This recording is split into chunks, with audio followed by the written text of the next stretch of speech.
Welcome back, everyone. Time is of the essence, so we're going to dive right into our next half-hour presentation, Level Up Your Content Marketing to Recruit Students, presented by mStoner's very own content strategist, Shannon Lannis. Shannon works to make sure great content and amazing design coexist in every mStoner project. She crafts persuasive digital stories for our clients that are informed by their business goals, as well as mStoner's market research and effective audience engagement methods. Shannon is adept at creating new content as well as reimagining existing content to help institutions tell their stories in fresh, efficient, and captivating ways. Shannon, welcome, and let's get started. Thanks, Mallory. So as Mallory said, I'm Shannon. I'm mStoner's content strategist, and today we're going to take a quick tour through the world of content marketing so that you can level up your content marketing efforts. By way of a little extra background, before mStoner, just to give you guys some context, I actually worked in film and TV development for about 5 years at studios including Harpo and DreamWorks Animation. My job there and now to help, or my job then to find material to adapt into movies and TV series and to take existing scripts and figure out how to make the story better. So both then and now, my specialty has sort of become developing, engaging, and memorable content. So we're talking about content marketing today, and specifically we're setting out to answer these 3 questions. First, how is content changing? Then what kinds of digital experiences are around the corner? And finally, what can you do to level up your content? So to answer these questions, we're going to look at the following. First, content trends. This is where we'll talk about what we're seeing now and what's around the corner. We'll talk about digital storytelling principles as a way to level up your existing content efforts. And then I want to give you guys some, we'll talk a little bit about ideas to try, some taking the trends and storytelling principles and give you a few specific ideas to explore, see if they might be right for your institution. Then finally, I'll walk you through our favorite tool to pull it all together and plan out your content marketing strategy, and that's the mStoner Experience Map. But first, I'd like to start with a definition of content marketing just to get us all on the same page. This one comes from the Content Marketing Institute. So content marketing is a strategic marketing approach focused on creating and distributing valuable, relevant, and consistent content to attract and retain a clearly defined audience, and ultimately to drive profitable customer action. So I underlined the 3 key ideas here, and really we're going to focus in on those first 2, how to make content that's really relevant to your audience and how to make content that's really valuable to your audience. And I think it's worth talking here. When we talk about consistent content, we're talking about consistent in voice, overall message, and tone. So, I think it's worth also talking about what isn't content marketing? What are we not going to talk about today? We're not talking about ads. We're not going to talk about view books. We're not even going to talk about testimonials. We're really going to kind of hone in on the standalone content that's valuable outside of the marketing message you want to deliver. So why content marketing? Well, what we've seen is it's a huge opportunity for institutions to differentiate themselves. And from the trends we've seen, it's one of the more effective ways to attract and nurture an audience. So let's talk about content trends. Let's talk about what we're seeing in the digital landscape. Based on our research at mStoner, we've seen that your website is still your most effective digital tool when it comes to influencing prospective students. It's still comfortably above social media. We also know that email is still an effective platform for delivering content to prospects. I think we hear a lot that students are on social media all the time, and I think sometimes there's a tendency to assume that they don't like or don't care about email anymore, but when it comes to how they want to communicate with your institution, we've found email is usually the way to go. So we're also seeing more institutions starting to experiment with longer forms of content. I think we hear a lot too that students' attention spans are short and getting shorter. And while that's true, for content that's really engaging and really relevant to them, we're seeing experiments with longer formats that work. And that might be something like a longer multimedia article, which we'll talk about later, could be a digital magazine. One thing we've found is one big advantage to long form, especially with different media elements, is that it can be cut up and repurposed for multiple platforms. It can live on your website, it can live in an email, and it can be used for social media. And I'm going to share some examples today. I believe Mallory and Bianca will be sharing the links to some of these examples, and they'll also be available when you have access to the slides. So the first example is from Tufts. Some of you may already be familiar in some way with Tufts Jumbo magazine. Tufts has been publishing a digital admissions magazine for a few years now, specifically designed around the top questions that prospective students have. So the example that you see here is an article about how to choose a college. Specifically, it's advice from current students and an admissions officer about how to make a decision, how to choose a college. And so the reason I wanted to share this, by providing this content, Tufts is really putting itself in a position to guide and reassure prospective students as they explore their options. And this probably isn't the kind of content that's driving quick conversions, but it's the kind of piece that's really designed to build awareness, to build loyalty, and I think really importantly, to build some trust.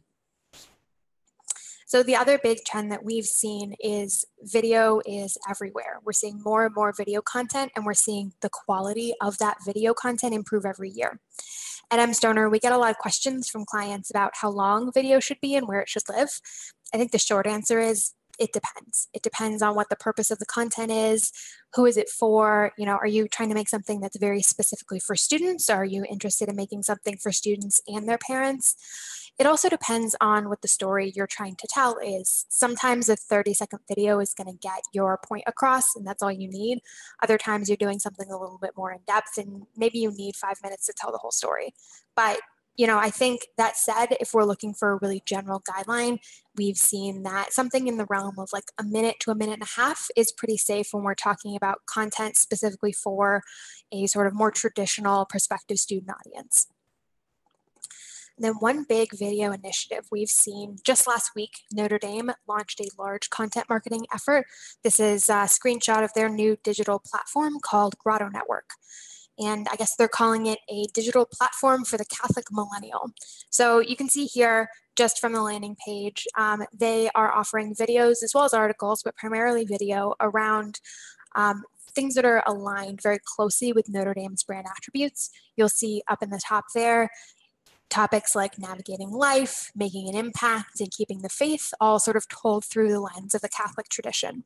So by launching this network, Notre Dame is really positioning itself as a digital content destination. I think, when they say millennials, I think they're talking about engaging young alumni, but it really sort of works for the kinds of prospective students and families that I think Notre Dame wants to attract and engage. And I put a little asterisk here on video just because I think it's worth touching on live video. It's something that we've seen a huge explosion in terms of usage and the content available in the last year, but it's still very much in its infancy. We're seeing more and more institutions start to experiment in live video, things like scheduled time to ask an admissions counselor on Facebook Live. From what we've heard, this is proving reasonably successful, but I wanted to point it out because I think there's still a lot of opportunity to experiment in this space. So in terms of what's around the corner, I think if we look at what's happening in content outside of higher ed, we get a good indicator of what more and more institutions are likely to start at least exploring. The biggest trend that we've seen in 2017 is really the continuation of a trend that's been happening for the last 5 years or so. That's that companies of all kinds are investing more and more money into original content and specifically video content. In many cases, we're seeing a number of companies, including, I threw up some examples here, Red Bull and REI really become production powerhouses. REI in the documentary space and Red Bull in the extreme sports space. And then the other big trend that we're seeing in original content is that tech companies are now becoming media companies. Netflix, Amazon, Hulu, and YouTube have now all successfully transitioned from being streaming platforms to being fully fledged movie studios or media studios, film, TV, all kinds of original content. So we also know that Apple is planning to spend about $1 billion on original content in 2018. And I think the reason that all these companies are doing this is because creating and owning original content that's really tailored to a specific audience is what these companies have seen as the most effective way to build and nurture an audience over a long period of time. And I don't think it's a stretch to imagine that Notre Dame launched the Grotto Network for the same or similar reasons. So in terms of that original content, we're also seeing that serialization is really effective. And when I'm talking about that, I'm talking about character arcs, plots, and sometimes just themes that unfold over a number of episodes of video content. It's been a really effective way for companies to engage and build audiences. So a large proportion of the content that we've seen out of Netflix, Amazon, Hulu, and YouTube is created. It's been serialized because it's been such an effective way to engage audiences and keep them coming back for more content. And then I think I'd be remiss if I didn't at least touch on sort of what's a little bit farther down the line. We've got virtual reality, augmented reality, and voice-first AI content still very much on the horizon. Say because these types of content, they're still very expensive and time consuming to produce. I think we're a ways off still from seeing any of this content sort of filter into enrollment marketing in a meaningful way, but I think it's worth knowing that that's out on the horizon and production costs are getting lower every year. And while it's still early days very much for voice first content, I do want to note its expansion. A recent report from Juniper Research predicts that an intelligent assistant, something like Amazon Echo or Google Home, will be in about 55% of American homes by 2022. So the more these devices expand their reach, I think the more opportunity there will be to use this as a meaningful content platform. So we've talked about what's happening in content now and what's around the corner. Now I'd like to take a little time to talk about how to level up your existing content efforts through better digital storytelling. First, let's just talk about what is a story. I love this quote from Ira Glass, who says, "What is a story in its purest form? It's someone saying this happened and that led to." But to take just something from being a story to being a great story, at mStoner, we believe that the difference between a good story and a great story really comes down to these three things. A great story is simple, it's engaging, and it's authentic. And I'm going to use some examples outside of higher ed digital content to kind of illustrate these points. So when we talk about a story being simple, we really just mean that it's easy to understand, it's in the language of one's audience, and it's to the point. I think the ultimate example of simplicity in storytelling is Shel Silverstein's The Missing Piece. So not only is the art and language simple, this is actually the very first page. We've already met our main character and we've already been introduced to the core conflict of the story in just 2 lines. It was a missing piece and it was not happy. So it's easy to understand, the language is very accessible, and it really gets right to the point. Next, this might seem kind of obvious, but a great story needs to be engaging. So how do you actually make that happen? How do you make a story engaging? Well, something that I found working in entertainment is that oftentimes the most engaging stories are engaging because of these 3 elements. First, they're aspirational. That means they involve maybe someone we'd like to be like, and that could be your hero. It could involve a place we'd like to go or some kind of power that we wish that we had. But while they're aspirational, they also need to be universal, which means that there's something we can relate to on an emotional level. Maybe it's a relationship that feels familiar. And then I think the most important thing to remember, and something that we see institutions miss all the time, is that great stories are full of conflict. And I'd go so far as to say if there's no conflict, really there's no story.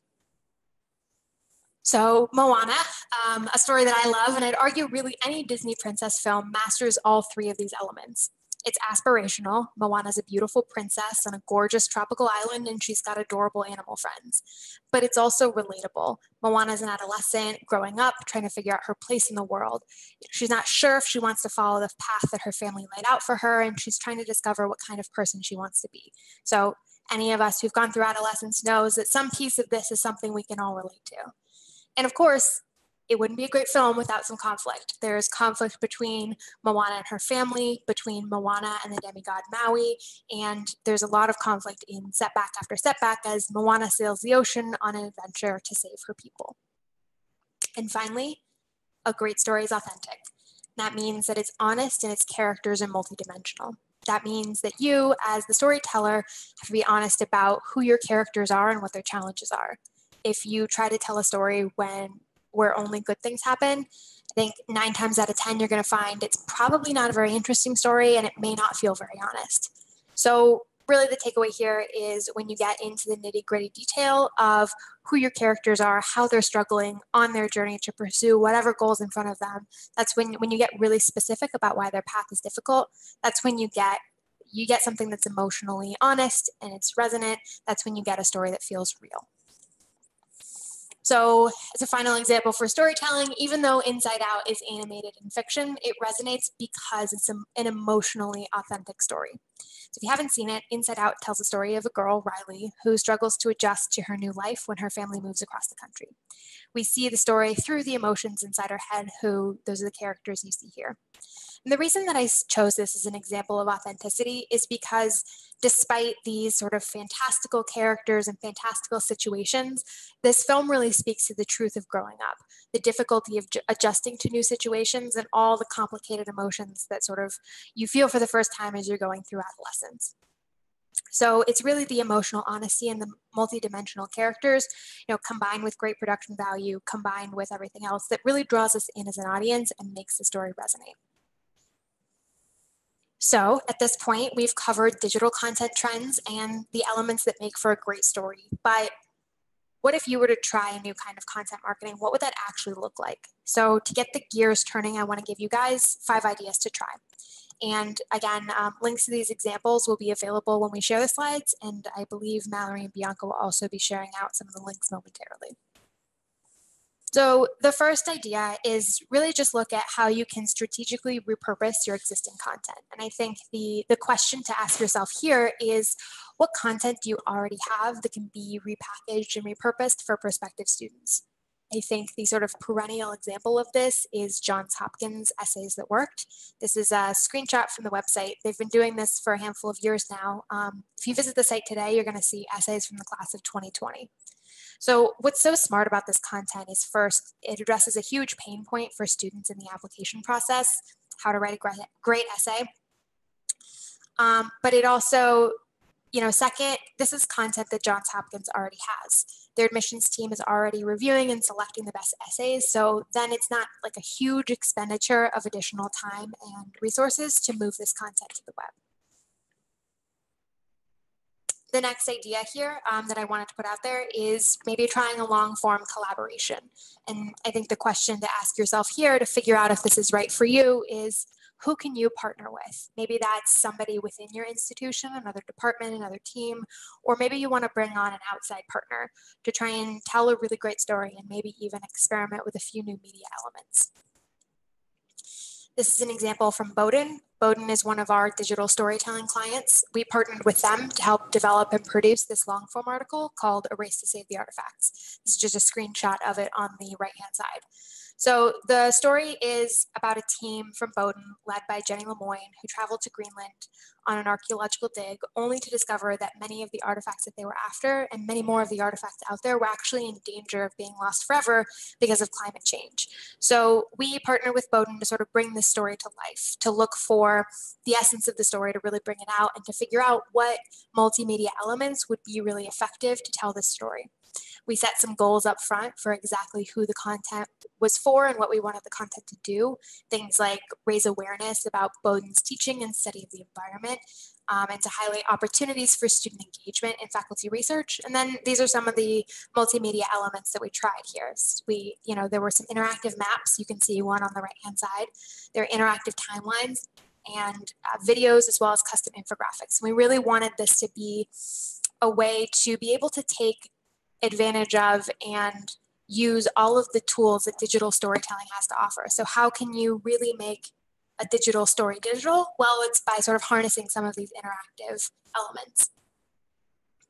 We also set goals for the article, things like page views and social shares, all of which we actually met or exceeded. Our goal for the article was about 3,000 page views. We got 150% of that, 4,500. We also had a tremendous reach outside of that. In terms of social, the reach was about 19,000, 2,500 reactions. We used some of the videos, shared that on Facebook, got about 1,600 views there and another 2,400 on Instagram. And you'll see some other, we had quite a bit of success with social, and we also wanted to measure engagement, page scrolling depth, make sure people were actually engaging with the content, and we found that they were. I think one thing that made this article really fun, again, was going back to trying some of those multimedia elements. This is actually an infographic that Bowdoin put together that we thought was really fun, and they were able to cut up and use this again for social media to help promote the article. So the next idea that I wanted to suggest, something for you guys to explore is the idea of a short documentary series. We see a lot of institutions doing profiles already on faculty and students, but what would it look like if you started thinking about those from the point of view of actually putting together a documentary? What if you thought about them as mini documentaries? And the idea behind a short documentary series would be like, what if there's some sort of theme that ties them all together? I think one question you can really ask yourself here is, what opportunities do you have to answer prospective student questions with a really great visual story? So this example here is a video from the Working Artist series that Columbia College Chicago put together. This video is actually a few years old now, but I really love it because it shows how a person can make a living as an artist. So the subject here is an alum, but instead of having him talk about how great his Columbia experience was, the video really focuses on something that students really care about, things that students really worry about, which is how and whether they can actually make a living doing something they love, and this video really tackles it head on. So the next idea I wanted to put out there is this idea of a themed podcast. And you might be asking yourself, well, I don't know if that's something that we can do, but I think the question here is, what opportunities do you have to educate your prospective student audience about something they're already excited about, something they already want to know more about? Maybe that's something like a podcast about how to become a nurse, or maybe it's, a podcast about the latest space research. Your institution is already equipped with subject matter experts who are passionate about their subject. And I think really here, the way to think about doing a podcast would be, how can you align topics that you already have an expertise in with topics that prospective students want to know more about? What programs would they get excited about? What research initiatives would they get excited about? And just by way of example, this is a podcast that Bang & Olufsen did called Sound Matters. So the company sells headphones, but they actually put together this really interesting podcast that's all about sound. So it's an interest and a passion and expertise that they have, and the type of people who would be interested in their product have, are potentially interested in the same subject. So it's sort of, again, that merge between their expertise and their audience's interest. And then I wanted to include at least one big future-facing idea, and for me, that's voice-first content. The expansion of devices, we mentioned things like Echo and Google Home. I think there's really a growing opportunity to create content for these devices that's really tailored to the questions that prospective students have. And, something here, what if you could build a skill that would respond to things like, Alexa, when's the next open house? Or, hey, Google, send me directions to campus. Or even something like, Echo, teach me the fight song. I think there's a lot of opportunity here. And I think the first person to nail it's going to make something really cool. So, we've looked at our trends, we've looked at our storytelling principles, we've looked at some specific ideas, but how do we tie it all together? And I think the way to do that is we want to do it with one of our favorite tools that I think you guys, if you've been watching the digital conference so far, you probably have seen some piece of this, and that's the experience map. So I want to take a moment. I know you guys have probably seen a bit of this here and there. I want to take a moment to walk through what this tool is and how you can use it to build your content marketing strategy. So if the essence of content marketing is to create content that's really valuable to your audience, then the key to deciding what content to produce is going to be knowing what your audience wants and needs.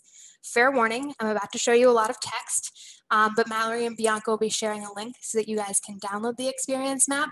I'd encourage you to do that so you can take some time to look at it in depth and customize it for your institution and your content marketing strategy. So this map shows the buyer journey. And it's something that we at mStoner have developed through extensive research about how prospective students choose where to go to college. And, we've done versions of this for graduate students, but here we're going to look specifically at the undergraduate student experience. You'll see we've broken it down into 4 phases: understand and explore. That's early in the process. Then narrow choices and apply, decide and accept, and finally commit and transition. So I'll show you guys this a little bit in depth. In each phase, we've articulated the thoughts and feelings of prospective students. And that's something like, why do I want to do this? What programs are right for me? Those are the thoughts, down to the feelings of really excited about the idea of going to college, but maybe some confusion. There's a lot of institutions out there, not sure what to choose. And then also, maybe some fear. This idea of like this feeling of like, I don't know exactly what I want to do, and I'm scared that I'm going to make the wrong choice.